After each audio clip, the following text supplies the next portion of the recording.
শুভ সকাল। আজকের সংবাদ শিলচর মঙ্গলবার 18 ফেব্রুয়ারি 2025 5 ফাল্গুন 1431। পড়ছি আজকের বিশেষ বিশেষ খবর। প্রথমেই হেডলাইন্স। অসমের একতার ছবি বাগডুম্বা নৃত্য আর নাই দিয়ে স্বাগত বিধানসভার সদস্যদের। ইতিহাস রয়েছে বিচ্ছিন্নতাবাদের আঁতুড়ঘরে বিধানসভা।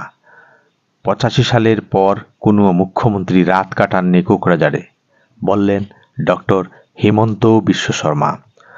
আধুনিক দৃষ্টিকোণে অসমে প্রগতির সঙ্গে জুড়বে ইতিহাস, বললেন রাজ্যপাল।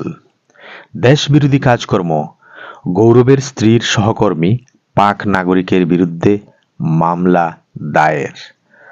পরীক্ষা কক্ষে মোবাইল, কালাইনে বহিষ্কৃত বিজ্ঞান শাখার 3 পরীক্ষার্থী। বিটিসিতে শান্তি ফেরার প্রমাণ বিধানসভার অধিবেশন, বললেন প্রমোদ। অধিবেশনের আগে বড়ভার প্রতিমূর্তিতে শ্রদ্ধাঞ্জলি হিমন্তের। কোকড়াঝাড়ে ইস্কন মন্দিরের উদ্বোধন মুখ্যমন্ত্রীর। অরক্ষিত সীমান্ত নিয়ে বৈঠক ঢাকা এবং দিল্লির। নির্যাতিত হিন্দুদের আশ্রয় দিতে হবে ভারতে, বললেন মহারাজ। দিল্লির মুখ্যমন্ত্রী ঘোষণা আগামীকাল, শপথ বৃহস্পতিবার। শৃঙ্খলা, সংহতি ও পেশাদারিত্বই সাফল্যের চাবিকাঠি, বললেন সাধনা নায়ার। আসাম বিশ্ববিদ্যালয়ের 22তম সমাবর্তনের সূচনা। 58টি পিএইচডি, 87টি স্বর্ণপদক, 33টি ফার্স্ট ক্লাস সহ 6,650 জন পড়ুয়াকে ডিগ্রি প্রদান করা হয়েছে আসাম ইউনিভার্সিটিতে। বড়ভূমি এখন শান্তি প্রগতির দৃষ্টান্ত, বললেন পীযূষ। এবার বিস্তারিত।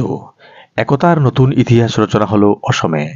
এক সময় বিচ্ছিন্নতাবাদের আঁতুড়ঘর বলে পরিচিত বড়ভূমিতে বসল বিধানসভার অধিবেশন।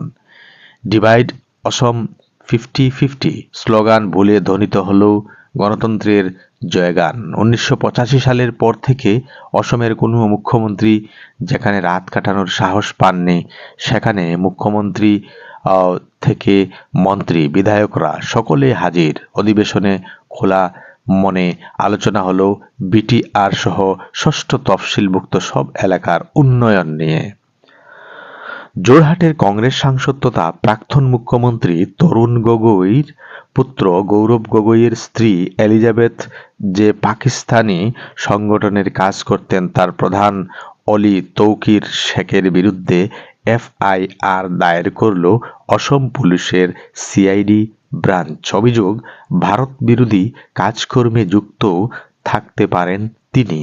সে কারণে তৌকির এবং অজ্ঞাত পরিচয় কয়েকজনের বিরুদ্ধে এফআইআর করা হলো।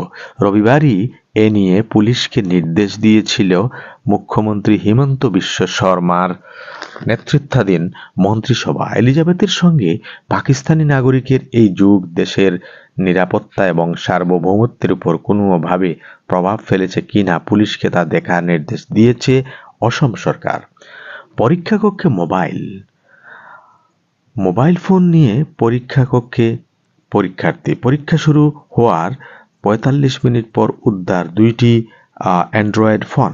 এতে প্রশ্নপত্র ফাঁসের সন্দেহ করা হচ্ছে। টানা জিজ্ঞাসাবাদের পর মোবাইল কাণ্ডে জড়িত বিজ্ঞান শাখার 3 পরীক্ষার্থীকে বহিষ্কার করা হয়েছে কালাইনে। প্রশ্নপত্র ফাঁসের কথা অস্বীকার করেছেন স্কুলের অধ্যক্ষ। চাঞ্চল্যকর এমন ঘটনা ঘটেছে সোমবার কালাইন হায়ার সেকেন্ডারি স্কুল পরীক্ষা কেন্দ্রে। রাজ্য জুড়ে চলছে উচ্চ মাধ্যমিক এবং মাধ্যমিক পরীক্ষা। উচ্চ মাধ্যমিকের পদার্থবিদ্যা এবং এডুকেশন বিষয়ের পরীক্ষা ছিল গত সোমবার। বাংলার 2 প্রান্তে দাঁড়িয়ে ইউনূসের আমলে নির্যাতিত হিন্দুদের পক্ষে জোর সওয়াল করলেন বিরোধী দল নেতা শুভেন্দু অধিকারী ও পদ্মশ্রী সন্ন্যাসী কার্তিক মহারাজ। রবিবার কলকাতায় আশঙ্কা প্রকাশ করে শুভেন্দু বলেছেন, আগামী 6 মাসের মধ্যে বাংলাদেশ পাকিস্তানের সঙ্গে মিশে গেলে অবাক হবে না। তার দাবি, পালিয়ে আসা হিন্দুদের আশ্রয় দিবে মোদি সরকার। আসাম বিশ্ববিদ্যালয়ে 22তম সমাবর্তন আয়োজিত হলো গত সোমবার। 2 দিন ব্যাপী এই অনুষ্ঠান চলবে মঙ্গলবার পর্যন্ত। এতে মোট 6,450 জন পড়ুয়াকে ডিগ্রি প্রদান করল আসাম বিশ্ববিদ্যালয়। প্রাক্তন এয়ার চিফ মার্শাল তথা আসাম বিশ্ববিদ্যালয়ের আচার্য অরূপ রাহার পৌরোহিত্যে আয়োজিত এই অনুষ্ঠানে প্রধান অতিথি হিসেবে উপস্থিত ছিলেন লেফটেন্যান্ট জেনারেল তথা ভারতীয় সেনাবাহিনীর মেডিকেল পরিষেবার ডিরেক্টর জেনারেল সাধনা এস নায়ার। হিংসা সন্ত্রাসের ইতিহাসে মোড়া বড়ভূমিতে বিধানসভা অধিবেশন বসানো যে মোটেই সহজসাধ্য কাজ ছিল না, অকপটে বলেছিলেন মুখ্যমন্ত্রী হিমন্ত বিশ্ব শর্মা। কতটা কঠিন ছিল! 1985 সালের পর থেকে একজন মুখ্যমন্ত্রী ওর হাত কাটাননি কোকড়াঝাড়ে।